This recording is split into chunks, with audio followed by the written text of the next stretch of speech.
Public anger erupted across South Africa on Wednesday as reports emerged that billionaire Johan Rupert would accompany President Cyril Ramaphosa to a critical meeting with current U.S. President Donald Trump in Washington, D.C. The high-stake diplomatic engagement, set against a backdrop of tense U.S.-South Africa relations, has sparked outrage over perceived elite influence and renewed accusations of white monopoly capital steering the nation's political course. While Rupert's exact role remains unofficial, sources suggest the business magnate was instrumental in brokering the meeting.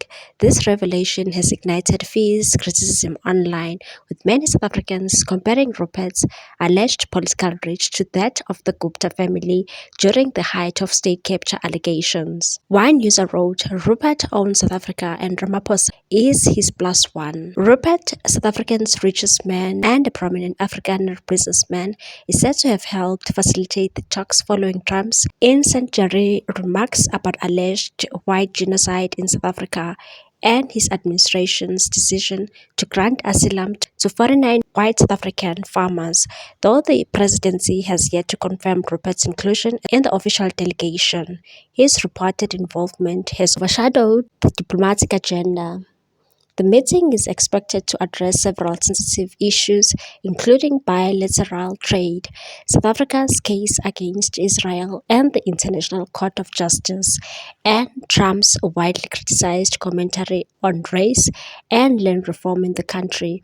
Yet the optics of Rupert's presence have sparked deeper anxieties about whose interests are truly being represented on the world stage. Another one said, "This is a scheme by Rupert to tighten imperialism control." Hashtag Rupert capture and hashtag not my president trended nationwide.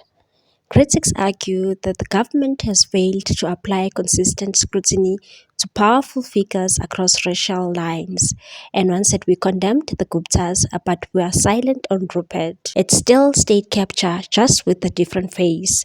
As the controversy grows, the Ramaphosa administration faces increasing calls for transparency, with citizens demanding clarity on how individuals are selected to influence or participate in international diplomacy. For many, Rupert's presence isn't just a symbolic affront, it's a painful reminder of enduring inequality rooted in South Africa's apartheid past. As questions mount over who really holds the reign of power, Ramaphosa's government may find that the real damage lies not in the diplomacy abroad, but in trust lost at home. On the other hand, a heated public debate has reignited over former President Jacob Zuma's relationship with the Gupta family, as some South Africans passionately defend him, arguing that current President Cyril Ramaphosa is not different. Critics are drawing parallels between Zuma's ties to the Guptas and Ramaphosa's relationship with the Rupert family.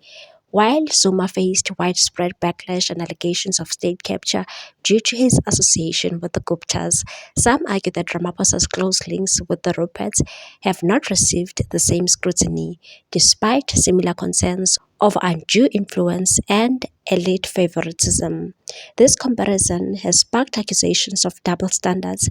Critics are questioning why Ramaphosa's dealings with powerful business figures aren't being labeled as state capture in the same way Zuma's were.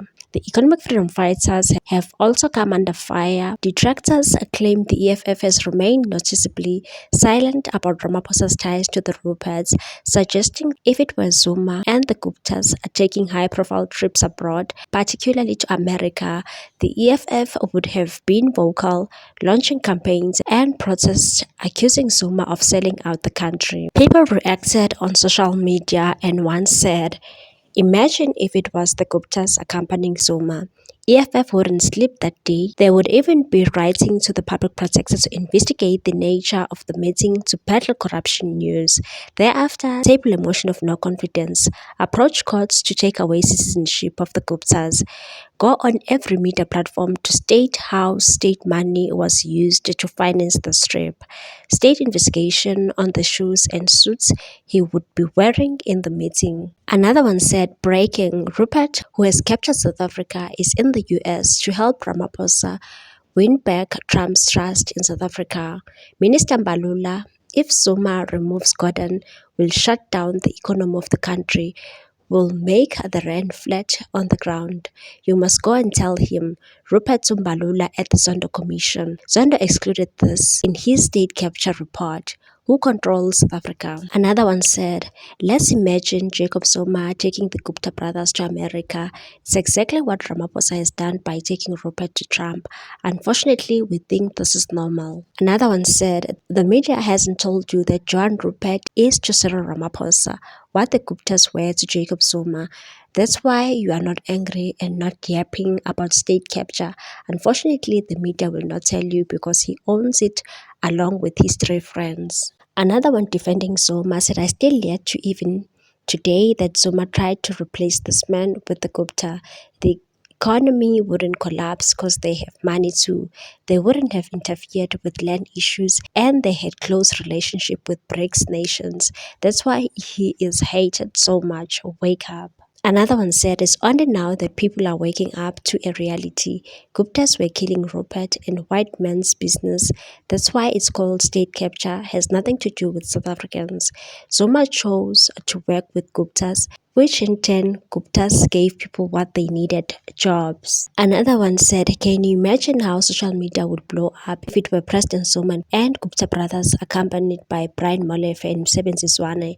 The media would have a field day and even park outside of Nkandla. Another one said, I still maintain that something is horrible wrong with black people and it's deep. Suddenly, black people find nothing wrong with the president being accompanied by Rupert. Oval Office, Ramaphosa, Trump, Gupta's, Malema Zuma. Another one said, South Africa is very unlucky to be led by people who worship oppressors. The only thing that these people are good at is to sell out everywhere they go. President Zuma was the best leader domestically and internationally for South Africa. He never sold out the masses in South Africa. It is also reported that the re-owned golfers Annie Els and Retief Goosen will join President Cyril Ramaphosa as part of South Africa's delegation during his upcoming meeting with the US President Donald Trump. This has angered some South Africans and took their frustrations to social media, and one said, we are demanding arrest of Johan Rupert. We are demanding resignation of Cyril Ramaphosa. The mask is off. Johan Rupert, Annie Els, and Retief Goosen, key figures behind the CR17 fund and GNU, are now presently steering state affairs. No more hidden hands. They are taking the reins. The power dynamics in politics just got a whole lot clearer. Another one said, Yebanna, they've pulled out the Avengers of White Monopoly Capital, Rupert, Annie Els, and Retief Goosen. Now we know it's real. You don't summon that much golf swing and net worth unless the country is officially being auctioned off with a starting bid of one Tesla and a selfie with Trump. Where were they all this time, hiding in the clubhouse while the country was burning? What's your take on this one, people? Thanks for watching. Please subscribe for more news.